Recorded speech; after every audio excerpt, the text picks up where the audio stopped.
In 399 BC, a 70-year-old man stood before a jury of 500 Athenian citizens. He had no written defense, no lawyer, no prepared speech. He had been charged with corrupting the youth of Athens and failing to honor the city's gods. The penalty, if found guilty, was death. And yet, when he finally stood to speak, he did not beg, he did not flatter, he did not tell the jury what they wanted to hear. Instead, he did what he had always done. He asked questions. The jury found him guilty. He was sentenced to drink hemlock, a slow poison.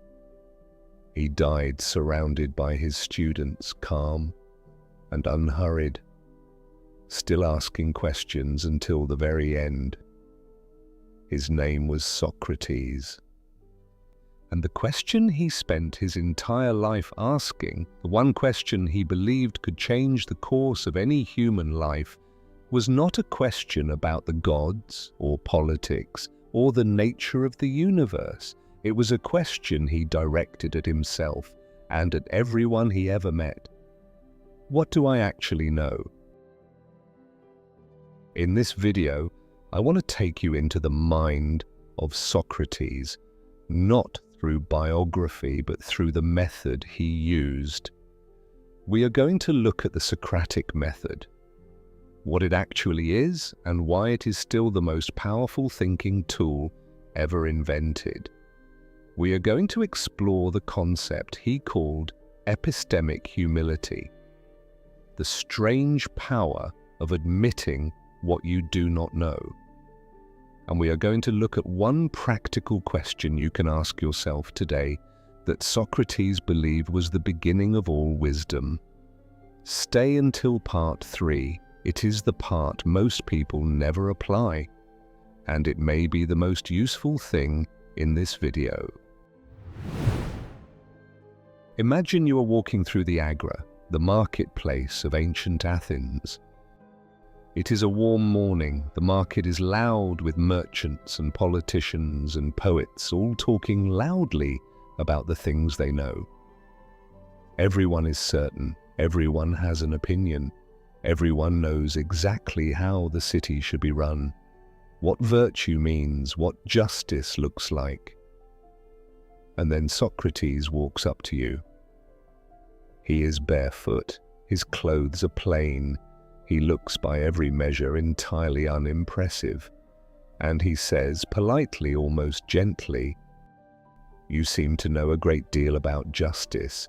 Could you help me understand, what is justice exactly?" And you answer, confidently, because of course you know what justice is. Everyone does. And Socrates nods and asks a follow-up question. And then another, and then another. 20 minutes later, you are standing in the middle of the marketplace, completely unable to define the word you were so certain about when you woke up this morning. This was the Socratic Method, not a lecture, not an argument, a conversation that moved by questions alone, each one designed to reveal the contradiction hiding beneath the surface of what we think we know. Socrates called this process elenchus, refutation, and he believed it was an act of love, because the person who leaves the conversation confused and humbled is in a far better position than the person who walks away still certain of a falsehood. Confusion, for Socrates, was the beginning of real thinking. Certainty was often the end of it. The irony that defined his entire life is captured in one line, reported by his student Plato: "I know that I know nothing." This is not false modesty. It is not a clever rhetorical trick. Socrates genuinely believed that the wisest position a human being could occupy was one of informed uncertainty, knowing enough to know how much you do not know.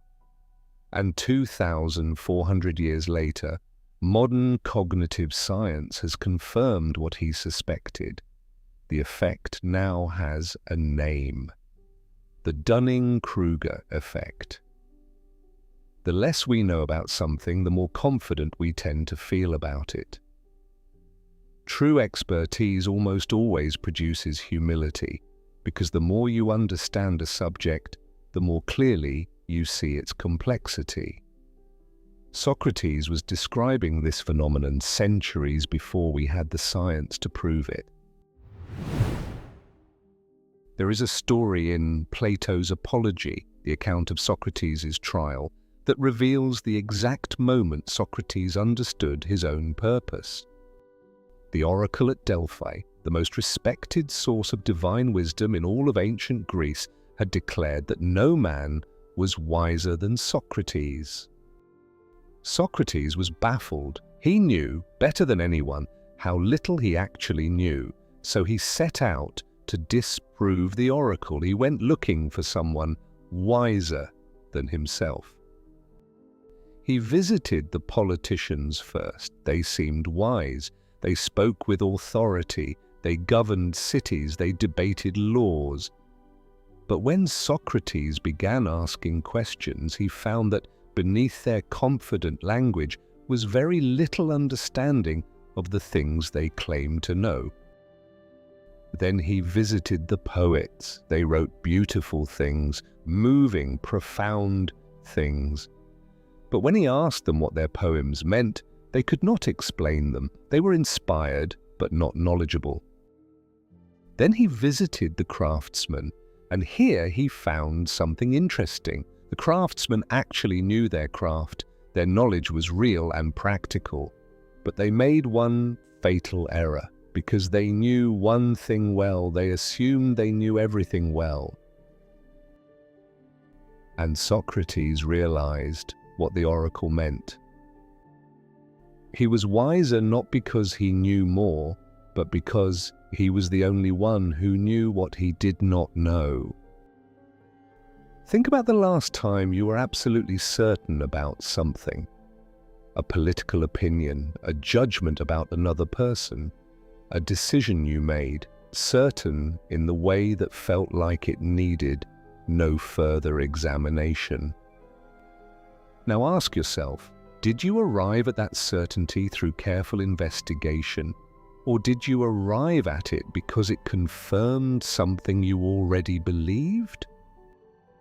Socrates would say that most of our certainty is the second kind, and that this is where the damage is done.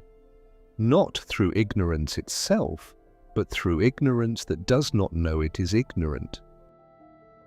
This is what he called epistemic humility, not weakness, not indecision, but the disciplined practice of holding your beliefs loosely enough to examine them. The examined life, he famously said, is the only life worth living. The unexamined life is not worth living. He did not say this as an insult. He said it as an invitation to ask harder questions of yourself than anyone else ever will. So here is the practical part, the part that Socrates himself would consider the only part that matters. After everything, after the trial, after the hemlock, after 24 centuries of philosophers debating his ideas, what does the Socratic method actually look like in your daily life? It looks like one question. Not a complicated question, not a question that requires a philosophy degree or an hour of meditation or a trip to Athens. Just this. How do I know that is true? 4 words that Socrates asked in one form or another for his entire adult life. How do I know that this person is untrustworthy? How do I know that this decision is wrong? How do I know that I am right and they are mistaken? How do I know that this feeling is an accurate reflection of reality? Most of the time, when you actually ask this question honestly, you discover one of two things. Either you have good reasons, and the question strengthens your conviction and makes it more useful, more grounded, more real, or you do not have good reasons, and the question saves you from acting on a belief that was never yours to begin with, one you inherited or absorbed or constructed in a moment of fear or pain or pride. Both outcomes are useful. Both outcomes are wisdom. The question cannot hurt you. It can only clarify. Socrates believed that most human suffering, most conflict, most poor decisions, most cruelty came not from evil intent but from unexamined belief. People who hurt others are almost always certain they are right. People who make the worst decisions of their lives are rarely aware in the moment that they are making them. The examined life does not guarantee that you will always be right. Socrates himself admitted that freely. But it does guarantee that you will be conscious. And consciousness, the simple act of asking how you know what you think you know, is where wisdom begins. He died for that belief. And the fact that we are still talking about it 2,400 years later suggests he may have been right.